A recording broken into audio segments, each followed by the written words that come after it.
Chinese ने $12 अरब के जो प्रोजेक्ट्स हैं वो बंद कर दिए हुए हैं। हमें सीपैक से बाहर होकर सोचना होगा।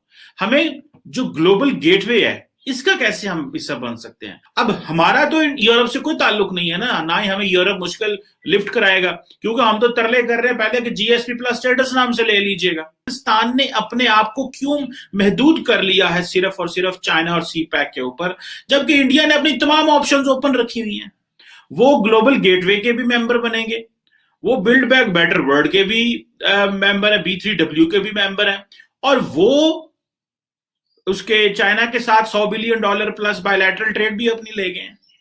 सो उन्होंने किस तरह अपने आप को एक ओपन रखा हुआ है। अब इंडिया इसका भी हिस्सा बनेगा और पाकिस्तान यहां पे जा नहीं सकेगा, क्योंकि पाकिस्तान को तो यूरोपियन यूनियन जानती नहीं है। हमें तो वो जानते हैं एक्सट्रीमिज्म, टेररिज्म। दुनिया अपने आप को खोल रही है और हम वहीं पे बैठे हुए हैं। तो आप ख्याली पुलाव जो है वो बना सकते हैं, क्योंकि ख्याली पुलाव बहुत से लोग पकाते हैं, मेरे समेत पाकिस्तान में। खान साहब पता नहीं क्या है, लेकिन ऐसा है कि अगर खान साहब किसी काली बिल्ली के सामने से गुजर जाएं तो एक हफ्ता उस काली बिल्ली को जो है ना पूरा वीक खाना नहीं मिलता।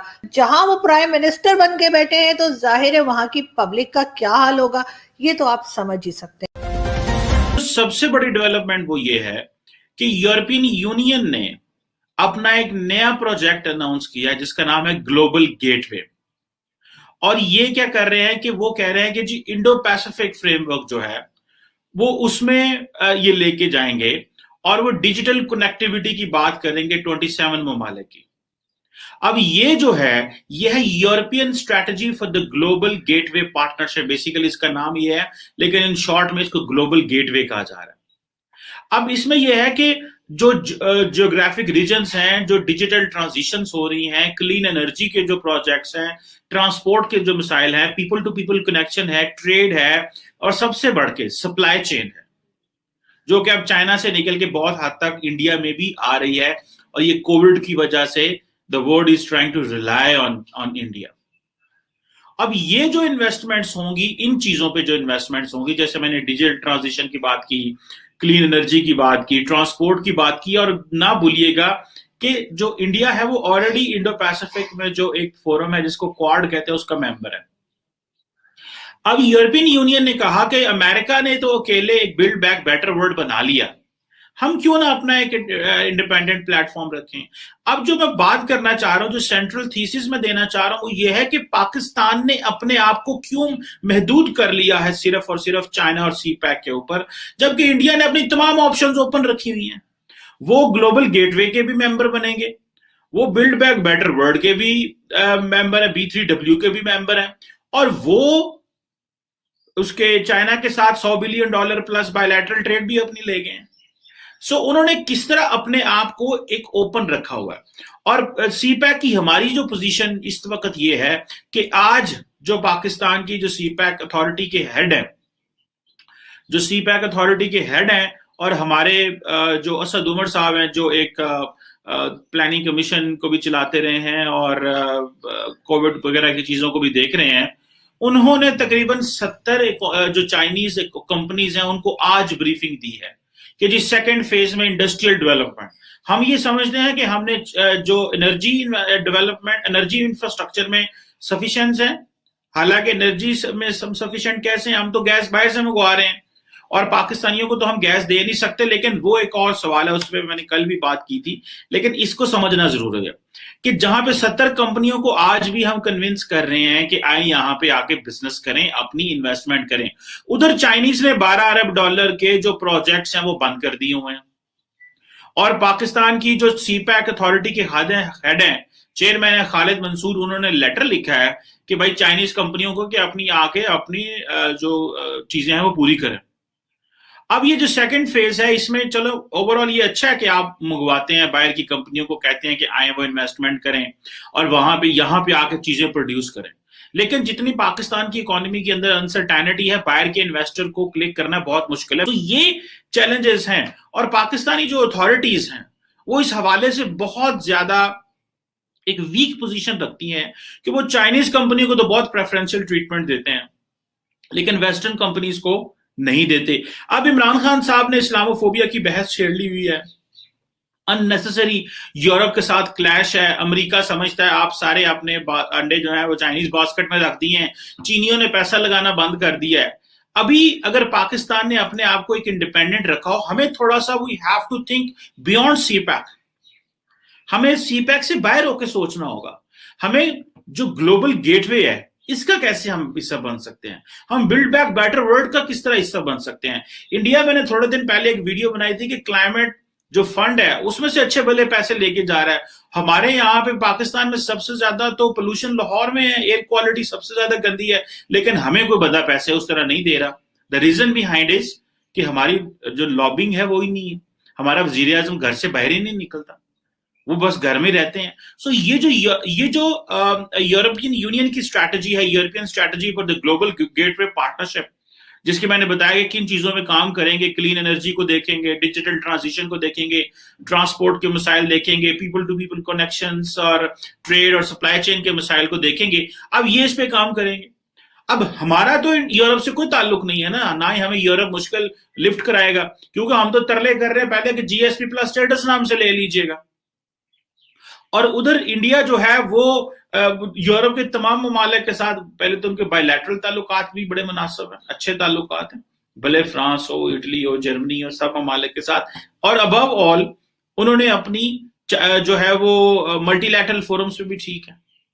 और हमने जो है वो अपने आप को डिस्कनेक्ट कर दिया है और दुनिया एक ही रेफरेंस से जानती है, अफगानिस्तान। अब इंडिया इसका भी हिस्सा बनेगा और पाकिस्तान यहां पे जा नहीं सकेगा, क्योंकि पाकिस्तान को तो यूरोपियन यूनियन जानती नहीं है।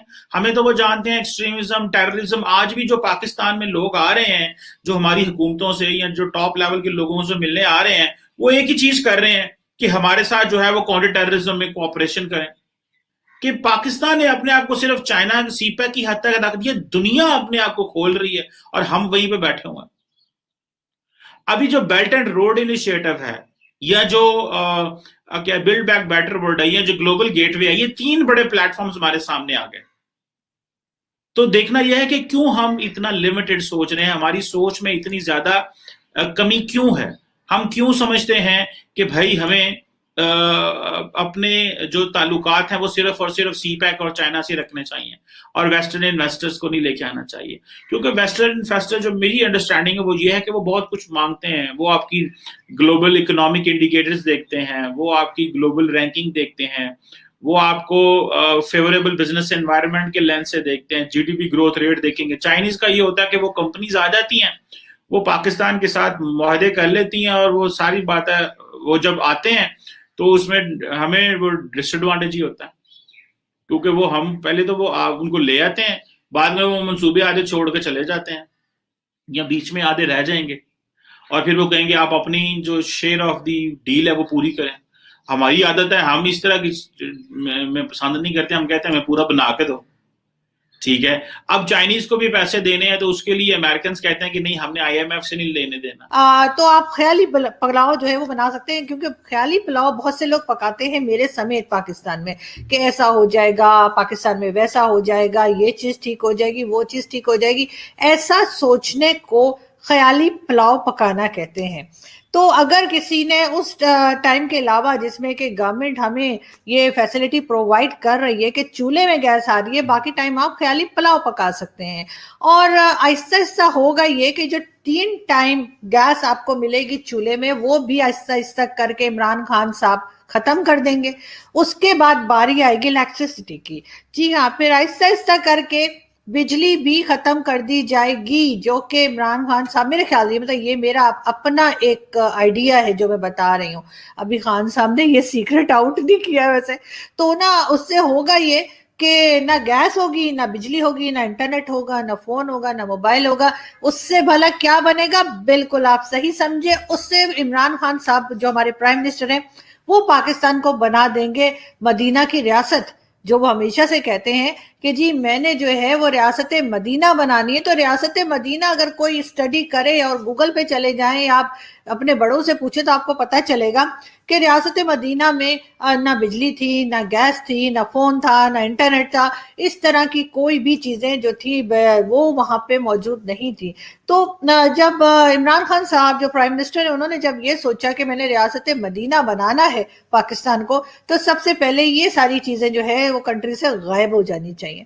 बिल्कुल आप सही समझे, और इसी तरह से रियासत मदीना जो है वो बन पाएगी। तो जो लोग शोर मचा रहे हैं, खान साहब को उल्टा सीधा बोल रहे हैं, गुस्सा कर रहे हैं, उनके लिए मैं यही कहूंगी कि आप बहुत बदनसीब लोग हैं, इसलिए कि आप इस तरह की बेकार के ऊपर झगड़े कर रहे हैं और शोर मचा रहे हैं गवर्नमेंट पे, जबकि खान साहब तो रियासत मदीना बनाने के लिए सब कुछ कर रहे हैं। तो आप लोगों को सोचना चाहिए, कुछ सोच समझ के खान साहब के ऊपर इल्जामात और एलिगेशंस लगाया करें। वो मतलब अच्छा काम करने जा रहे हैं और आप लोगों को पता नहीं क्या, तोबा तोबा तोबा। खैर हम आगे बढ़ते हैं जी, हम आगे दूसरी बात करते हैं। और जी लोग ये भी कह रहे हैं कि खान साहब इतने पनौती हैं, नहीं लकी हैं।